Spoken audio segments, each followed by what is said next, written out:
ನಾನು ನಿಮ್ಮವನು, ನಿಮ್ಮ ಮನೆಯವನು. ಅಂದರೆ ಆ ಎಂದರೆ ನನಗೆ ಅಮ್ಮನ ನೆನಪಾಗುವುದು. ಆ ಅಂದರೆ ಆ ಎಂದರೆ ನನಗೆ ಆನೆ ನೆನಪಾಗುವುದು. ಈ ಎಂದರೆ ನನಗೆ ಹಿರಿಯ ನೆನಪಾಗುವುದು. ಈ ಎಂದರೆ ನನಗೆ ಈಶ್ವರ ನೆನಪಾಗುವುದು. ಹೂ ಎಂದರೆ ನನಗೆ ಉಂಗುರ ನೆನಪಾಗುವುದು. ಹೂ ಎಂದರೆ ನನಗೆ ಊಟ ನೆನಪಾಗುವುದು. ಋ ಎಂದರೆ ನನಗೆ ಋಷಿಯ ನೆನಪಾಗುವುದು.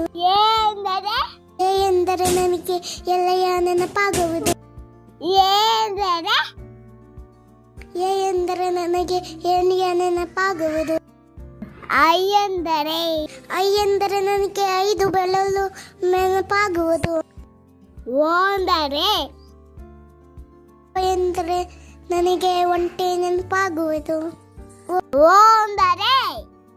ಎಂದರೆ ನನಗೆ ಓದಿನ ನೆನಪಾಗುವುದು. ಅವು ಎಂದರೆ ನನಗೆ ಔಷಧ ನೆನಪಾಗುವುದು. ಅಮ್ಮೆಂದರೆ ನನಗೆ ಅಂಗಿಯ ನೆನಪಾಗುವುದು. ಹ ಎಂದರೆ ನನಗೆ ಖುಷಿಯ ನೆನಪಾಗುವುದು.